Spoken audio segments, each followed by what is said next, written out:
Welcome to the Utah Senate Legislative Update. We've been keeping the press busy this weekend with the announcement of the compromise on Count My Vote, and we have Senator Bramble here to talk about that today. But first, I'm going to go to Senator Valentine to give us a rules report. Senator Valentine? Thank you, Mr. President. I appreciate that.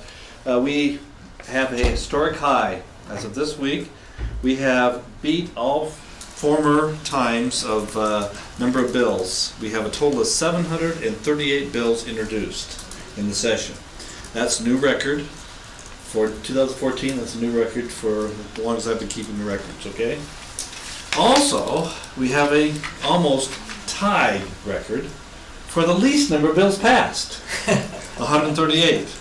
So we've had 138 bills passed, and that's tied with 2007, which was the only other year that we only had 138 bills passed.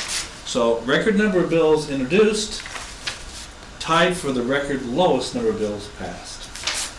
Thank you for that report. Any questions? And that's passed to this point. Passed to this point, yeah. That was as of when we did the report, which is on Friday.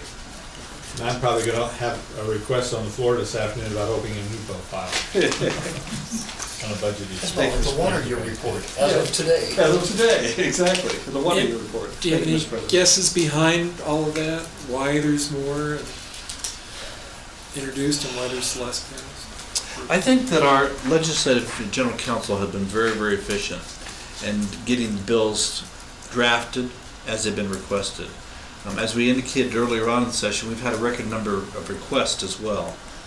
I think that this particular class of legislators have really been active in trying to look at ways to solve problems in the state. And I think that's why you saw that both the record number of requests and the record number of introductions.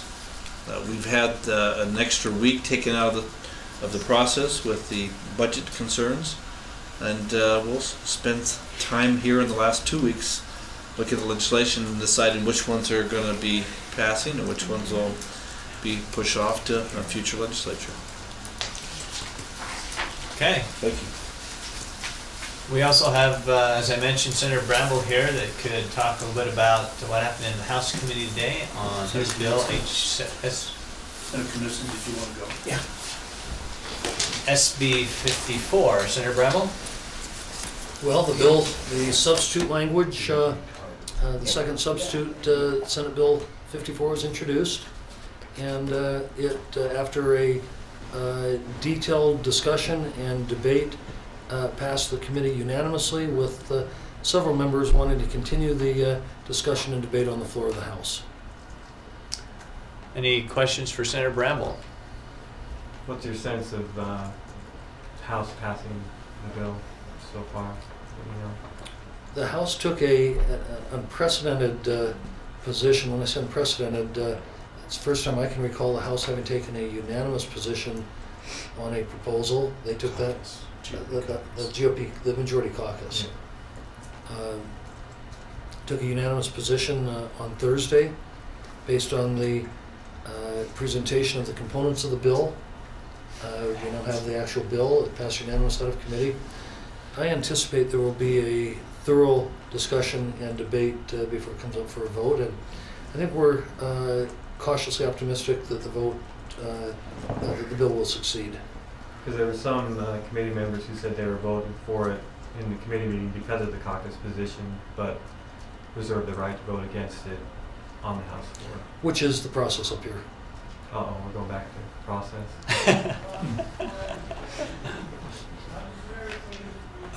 Any other questions? Lee?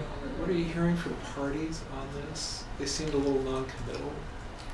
I think the parties want to reserve their right to deal with what they believe may be legal issues with either the Count My Vote initiative language or the Senate Bill 54 language, or both. And so I think the parties have been supportive of the legislative process, but concerned about some of the elements in the bill. The party's also been weighing in on the bills about what should be private and public on voter rolls. The Senate took related to this. The Senate took a position with Senator Main's bill. It was a compromise hammered out with the Media Coalition. Senator Main led that. That bill's over in the House. The House bill has been assigned to the Business Labor Committee, and we'll have a thorough discussion of that hopefully later this week. But how have the parties been lobbying folks up here? You'd have to ask them. I have not been lobbied on the bill at all. I think part of the reason for it being assigned to the Business Labor Committee, Senator Maine sits on that committee, and it was instrumental in leading out for the state senate in that on that issue. All right, well, let's shift gears. We have Senator Weiler with us to answer any questions on police chases. Do you want to maybe just give a brief summary of the bill and the substitute? And I know that it was explained pretty well on the floor, but there may be some questions. Absolutely. So House Bill 20 was substituted on the Senate floor today and passed with about 18 or 19 votes. The substitute basically says if the bill will not apply if the vehicle engaging in the police chase pursuit is an unmarked vehicle. And most of our departments have informed me, including UHP, that their policy is if an unmarked vehicle starts a pursuit, then it's replaced as soon as possible by a marked vehicle. But we don't want a situation where someone is not sure who's pulling them over, is being subjected to no duty of care. So House Bill 20, in a nutshell, basically says if you're a suspect if you're a suspect in a crime and you initiate a police chase, and as a result of the police chase that you've initiated, you get injured, that the state doesn't owe you, or the law enforcement agency doesn't owe you a duty of care in terms of you trying to collect damages for your injuries. That's the sum and substance of the bill. Could you talk about what the impetus for the bill was? Was there some specific chase that kind of led you to run this legislation? Well, I think there's several ongoing lawsuits that have kind of exposed the problems, and some decisions and some language and some decisions by the Utah Supreme Court that was the impetus of the bill. But the one that's gotten the most attention was a young man, I believe, from Weber County, who basically stole his parents' car. His parents called up and reported the car stolen. And then once he was cited by police, the young man called his mother and said, if they chase me, I'm going to kill myself. And within a minute, he was dead. And he rolled his own car. I don't think the officer saw exactly how it happened, but he told his mother, he was a young man, I think he was 19 or 20, from what I understand, was having some serious problems with depression and other things. But he told his mother if he was chased that he would kill himself. He ended up dead, and now the family is suing the law enforcement agency, basically trying to recover damage for their son's death. And their position is, if he was suicidal, they shouldn't have chased him. And it's unknown whether in the relatively few seconds or 1 minute in between that, whether that information had even been conveyed to the officer before the young man died. So, I think it's important to point out that this bill will not impact current pending cases. That's only correct. cases that start after this. yeah. Any other questions on that? Oh, Senator Weiler, thank you very much. Thank you. So do you have any text questions? We have some tweet questions. Okay, tweet We questions. have 3. The first is, what is the overall opinion of the Utah Senate about the minimum wage hike? Pros and cons.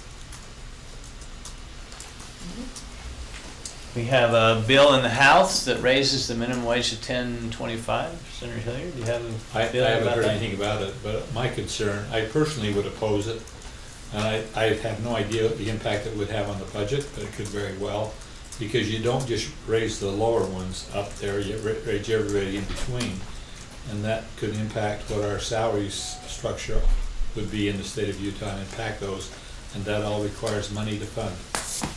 Certainly not in the bill. I have not seen the fiscal note on the bill to see what it would say. Senator Oakland? And I agree. I think we're touting Utah as a business-friendly state. And I think we would have, without maybe a lot more preparation, a lot more discussion, maybe this bill is just a beginning point in more negotiation, more discussion, but Right now, I just haven't got the information in front of me that would lead me to do anything but oppose it. Okay, Awesome. Next one. other tweets. This one's from @ScottyMuse. Why should I register to vote if my record is public? I don't like working with organizations who handle my personal information poorly. Okay, this is about the bill, or about the issue of selling the political records to private institutions. I think it was a gentleman in New York? Or answer to you? I think it's New Jersey. New Jersey, that's right. So there are several bills, just for your information, that are there to try to correct that discrepancy. The question is, should the state be selling these records that are deemed public to organizations like the one in New Jersey? Should your birth date be on that? And there's bills to address, I think, both of those issues this year. And so I just invite you to find, I don't know what bills they are. Senator Main's bill that we already passed out of the Senate, and it's over in the House. And I understand there's a House bill by Representative Edwards Yeah. that will address those issues. So go on the legislative website, look up Representative Edwards and Senator Main, then there's some bills there to address that issue. Mr. President, can I make one point on that? Yes. I think it's important to understand that this information has always been public. It's been public for 50 years. And now, for the first time, we've had somebody who's put it on the internet so it's searchable, and now we're looking to close that loophole. But it's not like we intentionally made it public last year or anything like that. It's always been public, as far back as I've ever traced it. So. And oh, go ahead. I was just gonna say, I agree with the tweeter. I don't want my personal information out there any more than it absolutely has to be, and I'm in a really public position, so mine kind of gets out everywhere. But that's a big concern for people, and I'm one of them. I don't want my public information, or my information out there any more public than it already is. So I see where the question's coming from. Great question, thank you. Great. Last tweet. The last tweet question is from @Ellen Coaster. She wants to know, why are you scared of the Count My Vote initiative? You represent the people, but without a vote, people aren't represented. Well, I was part of that press release yesterday, and we've not been afraid of Count My Vote at all. We wanted to create a change so that people would not feel disenfranchised in the election process. Count My Vote was an impetus to try and get us to address this issue, and the Count My Vote organizers have been working with Senator Bramble and Representative Dan McKay over in the House, and they come up with a compromise. There's some things that weren't addressed in the Count My Vote initiative, like how do unaffiliated voters participate in the primary election, and Senate Bill 54 actually addresses that. So with the compromise alternative path to the ballot for somebody who wants to get on the ballot without going to convention, and with having unaffiliated voters now being able to participate completely in that primary election, we've come up with what we feel like is a great compromise, a win-win solution to improve voter participation in elections. Anybody else would like to make a comment on that? I would just add this. In visiting with individual senators, some of whom I would be concerned about because of the nature of their employment, all feel very comfortable that they could still be renominated under Count My Vote. That if had that initiative passed, there's not a single senator I've talked to who feels like they would lose their election. But I think they share, as I do, the concern that when I leave or when somebody else comes in, they need to have access to the ballot to run. And I think the petition form, at that, the only route to the primary, I think will foreclose some of those people who don't have the financial means or know how to do that. Whereas the caucus alternative gives those people a shot to be on the ballot as well. So I support the compromise because I think the two sides balance each other, and I think you'll see most legislators take both routes.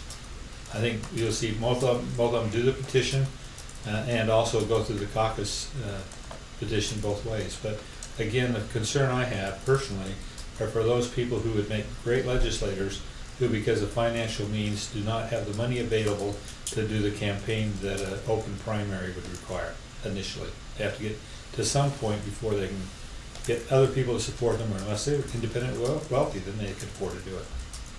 A direct primary, I've been through this process, both the convention and the primary.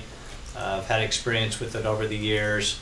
It's just clear to me that a primary incentivizes more money and an incumbency. So yes, we're not afraid of Count My Vote, because that would have only ensured more incumbency for us. But we don't feel like that's correct. We feel like the common person ought to be able to run and challenge us and other elected officials. So what we've come up with is, I believe, is a win-win balance, so that we have a convention caucus system, but we also have the alternative path to the ballot that allows someone to get on the primary ballot if there's been a problem, or if there's a special interest group or an extreme group that's taken over the convention, there would be some balance there. Any other questions? Thank you very much. And somebody asked me about the budget, I said it's done. We passed the base budget after the first week. We're done.